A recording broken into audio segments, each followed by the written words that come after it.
we completely had to restructure our price point. Right. And that wasn't just like a basic, well, with inflation and da-da-da, our prices are up this. Like, no, we had to figure out exactly what the company or what this made us run per hour, how we needed to offset that. Welcome to The Expansion Code.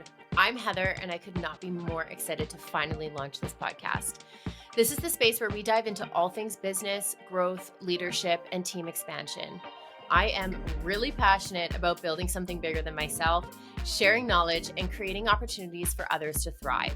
I started solo, and now I lead a team of over 50, so trust me, I know the highs and the challenges and the incredible moments that come with scaling a business. Throughout this podcast, I'll be sharing insights, strategies, and conversations with some truly incredible guests. We are going to cover everything from marketing and leadership to mindset shifts and business expansion. So my goal is to give you real, actionable takeaways that you can apply to your own journey. Let's dive in, learn together, and unlock what's next. Welcome to The Expansion Code. Hello, welcome back to another episode of The Expansion Code with Heather Dick. That is me, your host. Today, I have Christina Kirkey with me. She is a salon owner, a bridal business owner, a badass in the industry. She's a leader, but speaks a lot about leadership, educating. It's so nice to have you today. How are you doing? I'm great. I'm happy to be here. Okay, I'm happy to have you. Christina is like an onion. She has many layers to her. But today we're going to talk about her hair salon and her expansion because, as we all know, I love to talk about commercial build-outs, which is super nerdy, but I think it's a really eye-opening experience. So before we dive into that, Christina, could you give a little background on yourself? Yeah. I am your born and raised Raleigh, North Carolina girl, had big dreams to move, fell in love, had the ultimatum of like, you're either going to stay here and we're going to be together or not. I'm happy that I stayed. My life turned out so much better than I'm sure it would have had I moved. And my goal was to always open a salon. Didn't really know how that would happen, what it even looked like. But I was the 18-year-old in cosmetology school walking around like, I'm going to open a salon one day. And and here I am. And here you did it. But I worked in a handful of salons, of course, and then did the independent studio owner thing, and then went up from there into a barbershop that I kind of flipped, and then now just did our last move that we moved in June 2024. Wow. So when you say independent salon owner thing, are you talking about like a studio room? Yeah. Just a little studio. I worked in like big chain ones, and then I also found a more local one that was like a townhouse converted into little salon rooms, which I liked. I felt like it was a little bit more personable. And that's when I was like super heavy with lash extension. So I was in there for about 4 years before I finally expanded and hired my first employee. Awesome. So what did you pay for rent in the townhouse there? I think it was like $250 a week. Oh my God. Yeah. Are you crying because you're like thinking about how little that was back then and now? I think of how little it was like compared to what I'm paying for things now. But I also think of just kind of like, I remember first doing that, and that was so much money at a time. And then obviously like that rent was just, I mean, it was just such a different thing, but I'm like, God, I would give anything to just have that be what my rent is. I know. And you know, it's all perspective, right? Because, you know, however long ago that was. 2015. Yeah, 10 years ago. So, you know, $1,300 to you a month or whatever that ends up being. But compared to now, I mean, your business is like night and day. It's so much bigger, you know? So you built a brand new salon last year. Congratulations. That's no small feat. What was your motivation for moving from a smaller salon to a bigger one? I mean, I told everybody when I first moved in. So the barbershop, it was an older man. He's now 75 years old. He actually still works with us. He had a barbershop. It was like less than a mile from my studio. And he was selling it. He had like a year left on his lease. He just still wanted to be able to work there. And in this industry, of course, typically people don't want owners to still.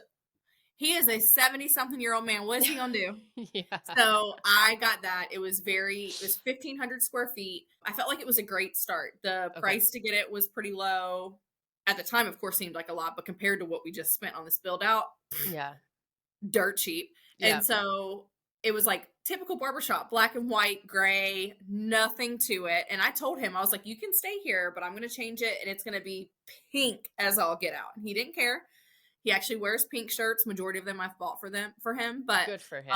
he's amazing. And so I told everyone, like, this is not the end game. This is just the launching pad. This is just to help me figure out all of the things, save some money, and then we'll go from there. And that's what happened. So we were there for almost 5 years. Was that your lease amount, or was it just like a year by year lease? 5 years. I think I extended it by 1 year. I knew I was going to leave, but it took me almost 2 years to find our current spot. Okay. And where you are, were you paying like a base rate, or were you paying by the square foot? Do you remember? So we were paying square foot, and then of course there's all these other million fees that they like to add on everything. But I want to say I started out at $17, and then it went up like $1 a year. And then of course there's like the CAM fees, and then the yearly where they didn't budget everything. I don't know where this money actually went because they did not take care of the property. But yeah, I mean, I think it was like 17 a square foot. Now I think I'm upwards of in the 30s per square foot for my 2,500 square foot space. So what was your rent to compare to what it is now? Like, just what would your lease or whatever, what were you paying? So I think a month I was paying like 2,700 or something. I feel like that math doesn't sound right, but I know it wasn't. It was under 3,000. Now I'm paying 6,000 and some change. On top of my loan payment, on top of all the other fun things. Yeah. If anyone is listening to this, you have to at least just watch the episode on YouTube when Christina goes 6,000. Like a cheerleader. Yeah. Enough to make you want to puke. And I don't even own the building, which makes it even worse. Yeah, I get it, man. I get it. That's what Blush's first lease was. And I went from a home-based business to 6,000. So like there was no stepping stone. It was scary. Okay, so now you're at $6,000. Let's talk about the build-out process. Yeah. What was your most favorite part of the build-out process, and what was your least favorite? I mean, I loved it all when the money wasn't involved. Yeah. So like I loved meeting with the contractors. I loved the team that we had. They were great. I wish I would have had someone who was to be honest, and I probably should ask them, the whole layout is beautiful. I wish there was more like intricate elements, and I'm not quite sure if my budget didn't allow for that. That's why they didn't push any of it. There's small things that like I wish they would have done, which I'm going to eventually invest in, but that doesn't matter right now, which is something I will speak on. But we all learn opening a business when it comes to decor and all the little things that you love that does not make you any money. Do not waste your money on it yet until you have the money to spend on it, because amen. Yeah. So, I mean, I loved the whole design process. I loved picking out the countertops. I loved the first time we had a specific designer who helped us figure out station layouts, and she made 4 different like layouts that we could choose from. And the first time she opened her screen and I got to see like what this could look like, I have a video. I literally was crying. I loved all of that. I hated that first payment that came through. Yeah. Like the first loan payment or what? The first pay stub that came through from them. Like, I think it was $69,000 was my first installment to them when they had finished stuff. And I was like, ha! Woo! Okay. For the contractors, you mean? Yeah. Yeah, it is not cheap. So what was your total for the build out? What was the total cost? It was $389. Okay. Yeah. That's not including my stations. That's not including furniture. That's literally for the demo, the build out, the permits, all of that stuff. For 2,500 square feet. It was a tutoring center, so there was a lot of like private rooms, stuff like that. So they had to completely like break down the whole inside of everything. And that's why, of course, I would have preferred to have gotten a second gen salon. So the plumbing, all of that was done, but they literally had to tear it down, build it back up. Was there just not anything that was suitable to your business that you could have gotten instead? Not really, honestly. I mean, like I said, we looked for 2 years. I was on LoopNet. I'm not sure if y'all have that in Canada, but just like where you can see all the different commercial spaces that are open. Okay. Yeah. I don't know what commercial realtors are like for y'all. They're awful here. I don't know if it's just because we're not like a franchise or something huge that you just don't get the time of day or representation. So that was rough. But I feel like we looked at so many different places, and Raleigh is huge and it's growing. So rent, I remember there's this one area, and I think it would have been upwards of like, at this point we would have had 4,000 square feet. I want to say my rent would have been like $10,000 a month. This was in the most crappiest shopping center, all of these things. So it just didn't make any sense as to why they're charging that, but it's just because it's an up and coming area and they know it's going Yeah. to boom. But I'm like, absolutely not. Yeah. And you have to make, so it's not just making the $10,000 lease, then it's your utilities, your operating costs, like your systems, your management staff, your loan, Payroll taxes, payroll anything and taxes, everything. GST. You have GST? Yeah, yeah, all Yeah. of that goes with yeah. Yeah. I felt really stupid there for a second. I was like, the United I did States has too. I'm GST. like, we know what we're talking about. I like color. Yeah, it's a lot. And I think that the build out process and the cost that comes along with it with building a salon is just unimaginable to someone that doesn't really know what they're doing. And so that's why I wanted to pick your brain about that, because $380,000, that's a lot of money for 2,500 square feet. Yep. And I don't think people are realistic. So No, and I don't think people, because this isn't something that, and I remember telling my bookkeeper at one point, I was like, God, I should write a book about, mm, not even like a book, but more, I don't know what it would be, to just like help people understand that, primarily salons, because it's like, it's the plumbing, it's all of this other, it's the way that your wattage has to be for all of your electrical, like all of this stuff that is so much more in depth than picking out cute stations and mirrors and all of this. And so it was just, in even back to you asking like the type of area or all of that we wanted. Also, a lot of buildings here, they're the shotgun shells. So you have like this much window and then it's super thin and straight back. I wanted wide because I yeah. wanted to be able to host classes. I wanted windows because our first space literally was the shotgun and it had just this little bit of windows. I wanted the Mhm. natural light. And that was just extremely hard to find. Yeah. Then you're having to choose, what do you sacrifice? Do you sacrifice Mhm. the salon experience? Because there's certainly a lot of salons here that have Oh, yeah. that. I've never heard that shotgun phrase Shotgun before. shell. Yeah, but I love it. And it's so true, because you've got your front windows and then that's it. And then you've got these crappy track lighting in the back, right? Yeah. Okay. What would you say? I know for myself, what would be the most frustrating part, but what's the most frustrating part of the process, the build up process for you, building your salon, your second salon? Well, it was all new because again, I didn't really have to do this for the first one. It was really Right. just more like fluffing it. But Right.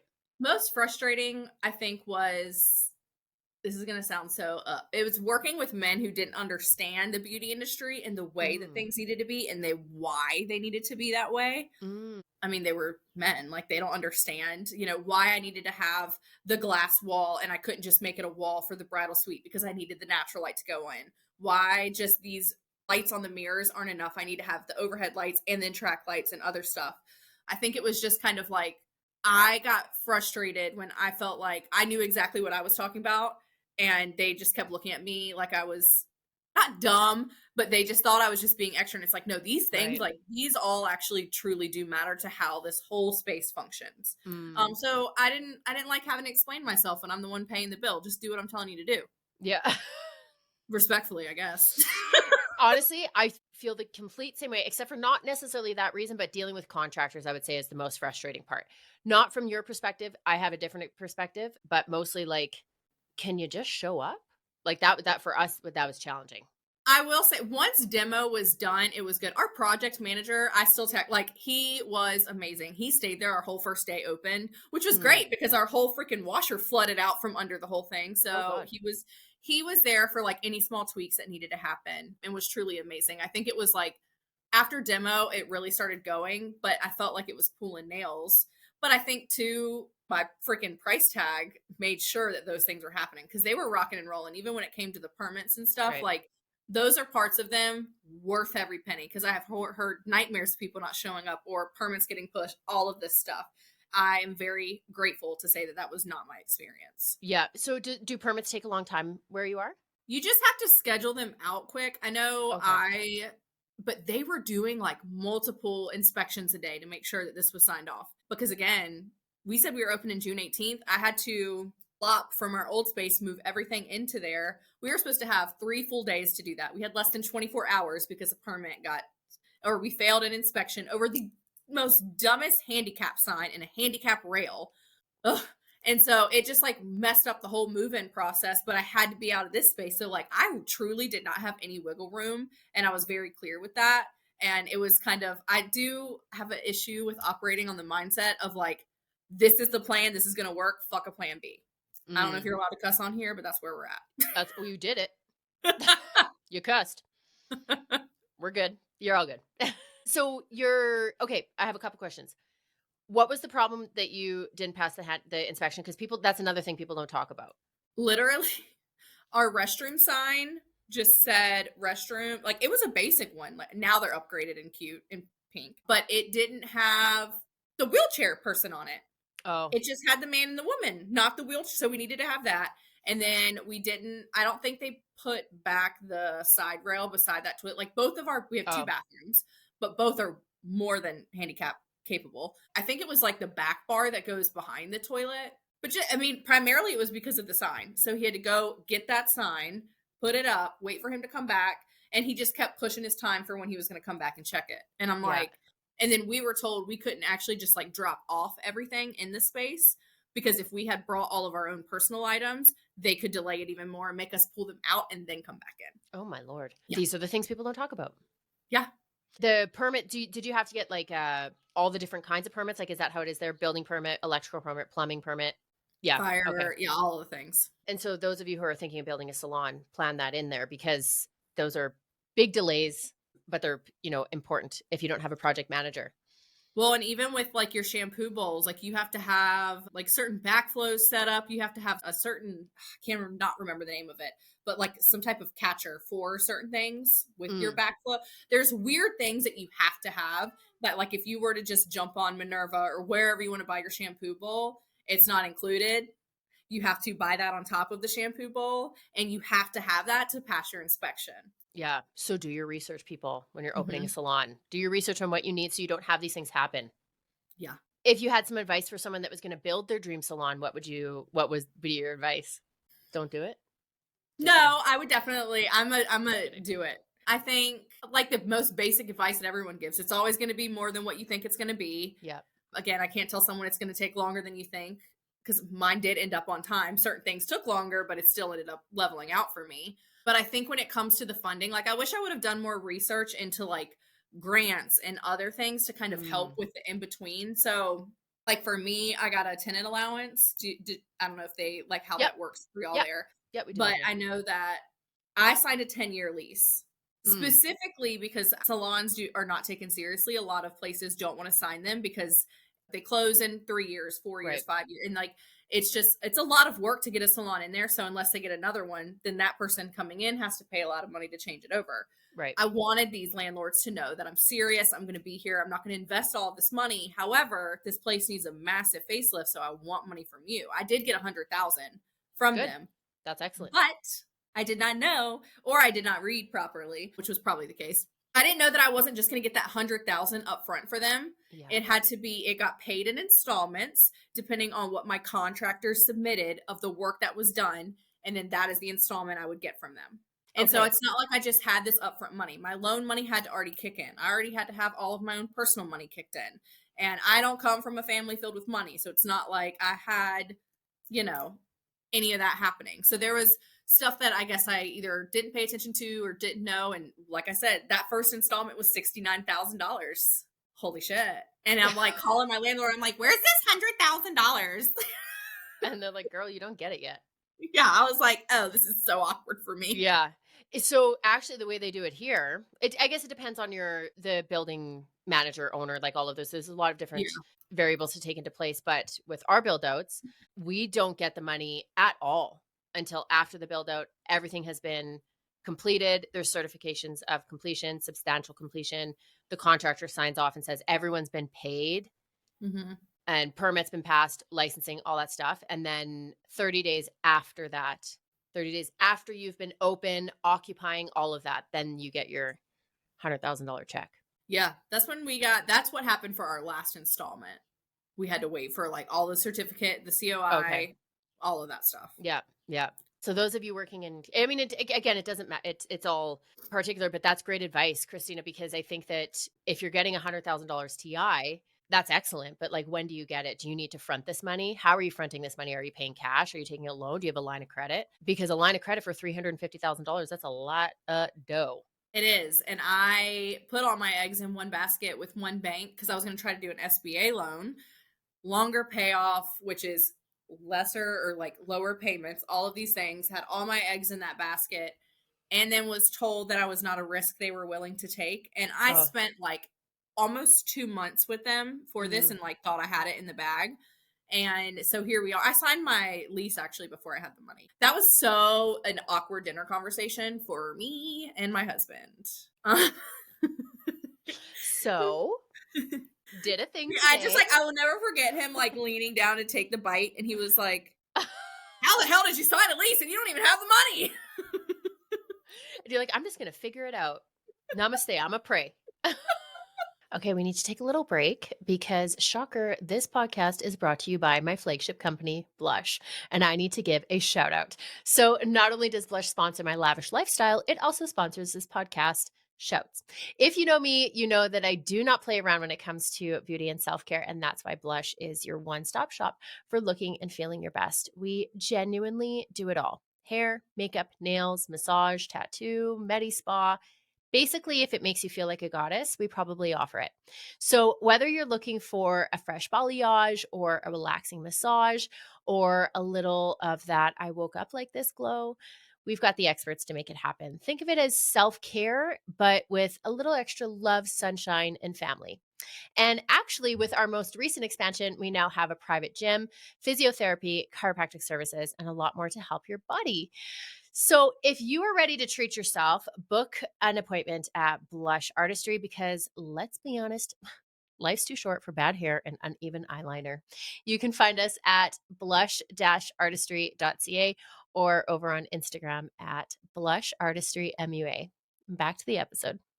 So I went to a local bank that's a smaller branch and kind of did all of that. I had a lot of conversations. I wanted more money from them that I didn't get, but it was what it was. It has to be paid back in 5 years. So my loan payment that could have been probably half of what it is now had I gotten the SBA loan and really been a great help right now is over $5,000 a month as well on top of my rent. Yeah. So, you're looking So at probably like $15,000 operating costs a month. easy out the door. Yeah. Yeah. Yeah. It's a lot of money. Yeah, it definitely makes you want to throw up a little bit. Yep. It's a lot of money, but it's all worth it. You know, It is all worth yeah, it. And I think for me, the hardest part is like I operated no debt for 3 years.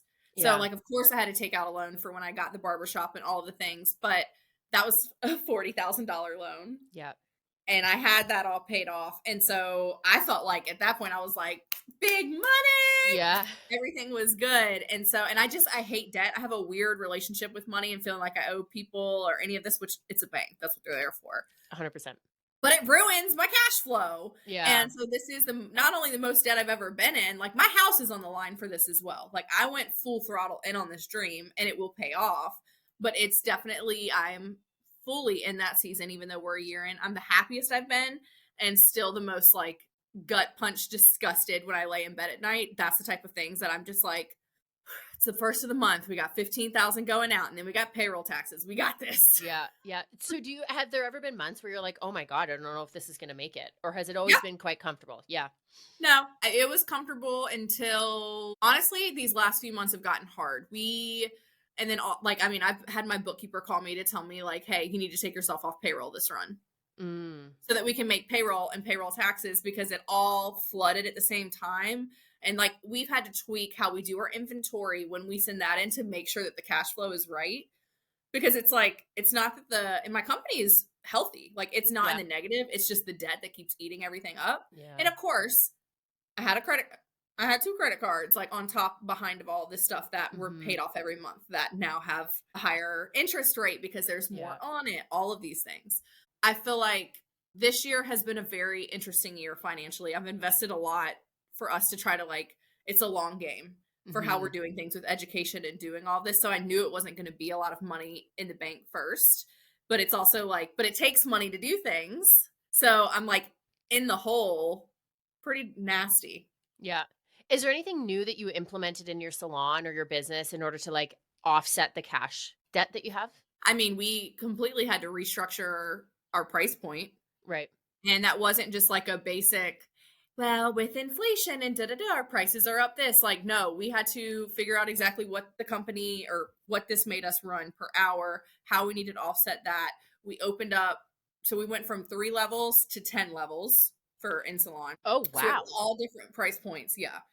Oh It my. gets pretty, but the highest stylist I have is at a level 4, which will probably get promoted to a lot. Like, it takes a lot to get up there, and it is a jump. But we had to recalibrate everything, Mm-hmm. and we definitely lost some clients from that. We lost some client. We only moved 7 miles from our old location, but we lost clients in that move as well. So I feel Mm. like when we really narrowed in and figured out exactly what it cost us to run per hour and all of those, it helped us figure out the pricing structure, because what we were operating at was at literally half of where we're at now. And so what is your hourly rate that you need to operate at? I want to say it's like a minimum of $75 an hour, Okay. which doesn't seem like a lot, but I feel like it could be higher. But I know that that's kind of what we had came up with everything, with the area that actually has profit to it.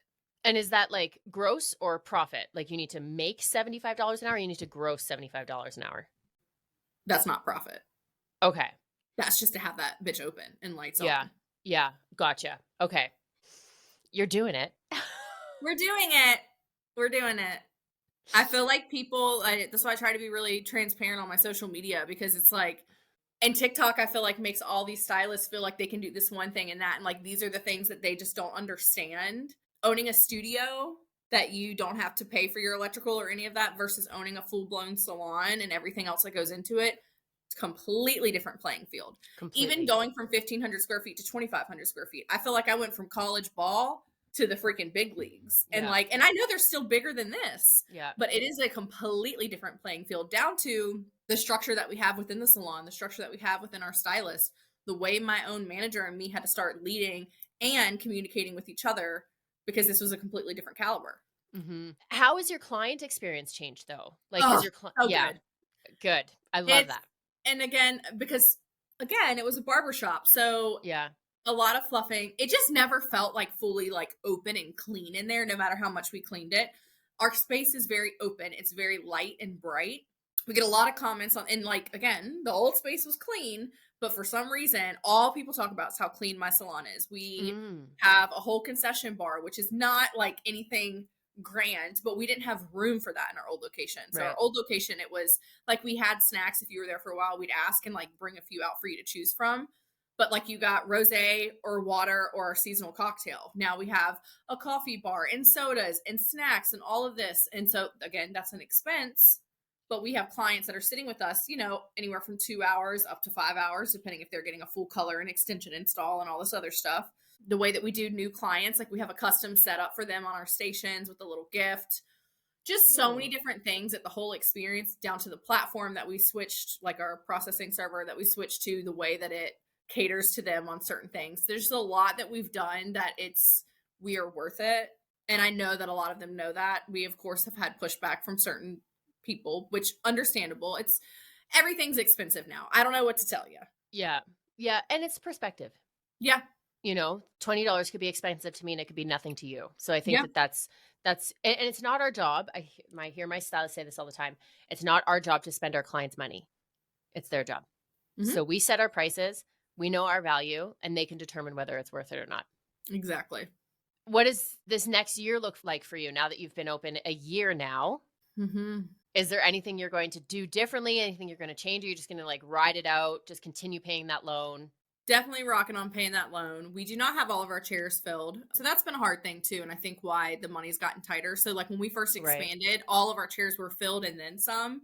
There was a Mm. lot of momentum. People are nosy. They want to know all of the Yeah. things. And then they get in there, and then we had the most turnover I've ever had, whether it be me firing or people quitting. And I don't think it's due to, poor management. I think it's people wanted to see what it was all about and be there. And that's typically been the case with my company. We are very Mm. different. We go against the grain. We have a lot of fun, but we work really hard. So everyone's nosy. I have a lot of people that will actually apply before holiday season, specifically because I throw the best Christmas parties. I give the best gifts. I do all of the things. And our Christmas season, it is like the Clampets in like, we go crazy in there, and people want to be a part of it, and then they want to leave. Yeah. And so my problem is, I used to want to hire everybody because I never wanted someone to feel like they didn't fit in here, like they weren't worth it. In return, I had a lot of really bad employees with a lot of bad attitudes. I've had a lot of great employees that are no longer with us either. And that the culture suffered, my own thing suffered from that. So that's been a journey. Yeah. And filling the chairs too, because it's like we do educate so much, and so a lot of the baby stylists want to work with us, which is great. Like, I want to train y'all, we want to do all these things, but then I got to pay y'all, and no one's going to work minimum wage, so we have to pay almost our minimum wage is still 7.25. Oh my gosh. Yeah, don't ask me how anyone survives on that because they don't. So we have to pay upwards of between $10 to $13 for an associate, and they still want more than that. But like, you're not bringing the money into the company, so we're You're just a losing. cost. Yeah, you're Yeah, just a and leak so in it's the just payroll. they're kind of a cost. But I think the rest of the year, like, it's been a really, the structure has really leveled out good this year, and so I think it's riding that. My manager and I are, starting to go to different hair shows and teach and talk, and we're really trying to, I don't necessarily want to be a business consultant at all. I really want more of like a community of salon owners and managers to be in the shit together. I think this industry is very competitive. I know we specifically started doing like open area classes for stylists at Mm. $50 for 2 hours, dirt cheap. Oh. Ask me how many of the salons in this area love to watch us and try to duplicate what we do, and how many of them want to support us. Oh, all of them will want to watch what you do. And Mhm. support is a lot of times very next to none. Next to none. And so it's discouraging. I mean, Allie is my manager, and we've had some of the best connections with some of the best owners and managers that are not in this area, which is sad. Like, and I understand, like, even if we were cool in this area, there's certain things that like you would keep at a distance. But like, why does it have to fully be that way? And I think for a lot of the owners, like, they don't want to send their stylists in because they don't want them to see what pinup is like and then have them come there. First of all, I'm not going to poach your stylist. They're here to educate. I'm not even at all those classes. That's my educators teaching them. But second of all, if your stylist sees something here, then why don't you give that to them? Or why Hmm. don't you figure out what it is that made them want to come here? Yeah. Are you like active in the community of hair Oh yeah, salons? Like, do you find that you give out a lot of support to other people, but you just don't receive it? all the time. Hmm. Interesting. Yeah, so I kind of stopped talking to them. Yeah, that's too bad because I feel like here, anyways, and maybe I just have a skewed vision of it because I'm one of those like perpetually positive people, but I find it quite supportive here. But we do a lot together, so we'll refer back and forth to one another, and there's a lot of that like inter relationship. But I realize that it isn't like that everywhere. And also, women tend to be really competitive and kind of catty and petty, Oh yeah. honestly. So And it's I too don't have bad. patience for that. And I think I No. take a lot of people aback because I am very vocal about how I'm feeling or what I'm like. I'm just not scared. Like, truly, exactly who you see is what you get. And I think that I don't want to say intimidates people, but Mm. like, I'm not going to sit here and play nice with you when you literally just copied half of, like, hey, how you doing? You're already copying half of what we're doing. And you know why it's not working for you? Because that's not even who you are or who your culture is. That's why it's not going to click for you. That's why it's working for us. And I don't Mhm. think that a lot of owners understand that. But even here, I thought I had some pretty good connections with a few of them. And then we did this one pop up thing with a certain local group. And I got railed a new one by that owner because she was doing something, but it was different than what we were doing. It just made no sense. I'm like, you do realize there's well over a million freaking people in this area. Do you think that you could get them all? Do you think I could get them all? Yeah.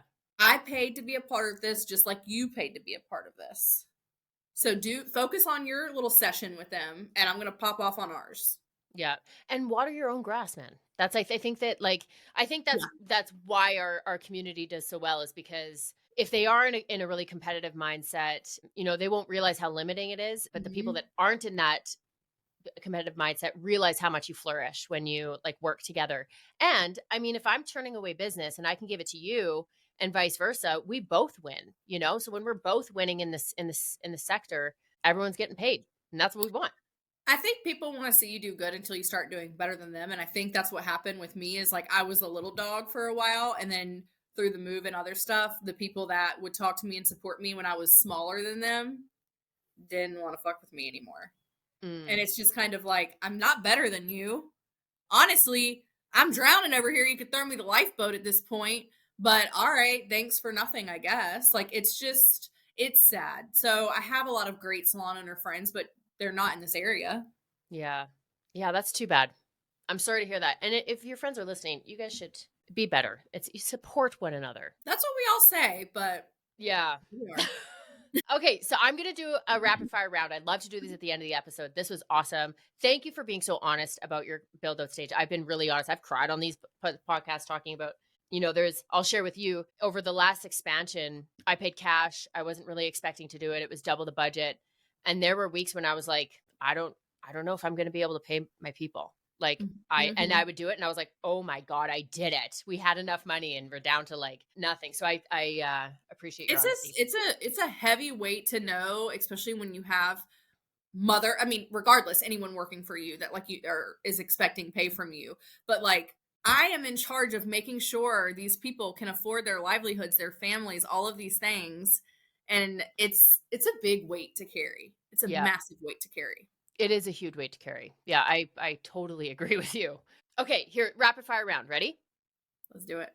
What is the one non-negotiable in your salon design? A pink toilet. It was the first thing I asked for and the last thing I got. And I never stopped counting them. Oh my gosh, I'm so jealous right now. Oh my gosh. Okay, I've seen black toilets. I've seen white toilets. I've never seen a pink toilet. It's not as pink as I would like it to be. It's a very dusty pink, but it's still pink. But I think that my contractors genuinely thought I was kidding. They laughed and I'm like, haha. But seriously, where's my pink toilet? And I did not. I wish I need to go through and screenshot all the emails. But where's the toilet? Because they were finishing everything. Toilet wasn't in. Toilet wasn't in. Toilet wasn't in. We need to make that like a reel on Instagram. Okay, well, then my next question is your favorite feature in your new space. Is it? Don't say the toilet. It's not. No, it's Okay, our bridal suite. I love her. It's a glass box. So the whole vision of this are belts. Do y'all have belts? I don't even know the word you're saying right now. It's like a BELK. I don't know what that is. No. It's a big store in the mall that has like men's section, women's shoes, makeup counters, all of this stuff. Like it's just a big, not consignment, but just a big store. Department store. It's a department store. Yeah. Benefit Brow Bar opened years behind years ago. And this one. And it's a glass box. And like the back wall is what it is. But then it's in there. So like you can see the things. It's bright. It's shiny. It's cute. But it's still a little bit more private once you're in there. You're not hearing all the outside noise. And I always said I wanted a glass box. And I got my glass box. Do you want to ask me how much that cost me? And you want to ask me how many times my contractor said, Christina, if you could just do box or if you could just do walls or half glass, this would tremendously help. Guess how much? For 2 walls of full glass. Well, you're kind of asking the wrong person because I kind of know how much this stuff costs. I'm going to say 40 to 50 grand. Oh, no. It was only $9,000. Oh, wow. Glass is way cheaper there. Yeah. Well, it's panels, but like, yeah. Oh, okay. No, it's only like $9,000, which, I mean, I say that like only, but compared to everything else. But I just like, there are so many times, I don't know, I could be wrong and backtrack, but I'm pretty sure that was only like $9,000 for that wall. Okay, that's not that bad. It isn't, but also, do you know how much more I could have done with that money for other things? 100%. But I got my or glass not. box. Yeah, but not spent it at all and had $9,000 in your account? Yep. On that topic, what's your biggest design regret? Oh, our hair extension wall. I hate it. And I paid for this custom thing. And it was just, I knew it wasn't going to get made how I wanted it to get made because the people that were working on it, I knew that they didn't get it. And I hate it. And now it's like, it's actually connected to the wall. It's not just like its own standstill piece. So it's not like I can just take it out and sell it. I'm literally going to have to remove it. And it's not cute. It is so basic. That is the one thing I look at and I'm like, yeah, you're just basic and ugly. Don't love it. Okay, you got to text that to me because I have to see it. Yeah. Okay, this last question, I think I have an answer, but you have to give your own. If you had to name your salon like a celebrity baby, what would it be? Monroe would have to be in there somewhere for Marilyn Monroe because that's where the whole name pinup came from. Okay, I like that. But I don't know if that's a middle name or a first name because I don't feel like it can be Marilyn, but I feel like Monroe could be like a little middle name. Oh, I know children named Monroe. But I can't. A first name, I'm just like, it's got to be like a zinc, like a. Okay, I have it. You have it. Pink Monroe. Pink Monroe. Anything with pink. Like Pink the celebrity. Call her Pink Paradise. Oh, is that what you call it? Yeah. Oh, I love that. Awesome. Okay, I feel like I should come down there just to see your salon. That would be so fun. Come on. Okay. It would be great. Thank you so much for spending the last 40 minutes with me. If our listeners want to find you, how can they find you? So if you want to follow my personal Instagram, I talk a lot about leadership, finding your voice, standing in it, all the confidence. If you catch me on my stories, I will be in a muumuu. It gets a little bit more personal on there than my actual feed itself. But it is not a highlight reel of my whole life on there. Keep it very real. Awesome. So it is PS period Christina K. If you want to see pinup / our pink paradise / pink Monroe, that is pinup studio _NC.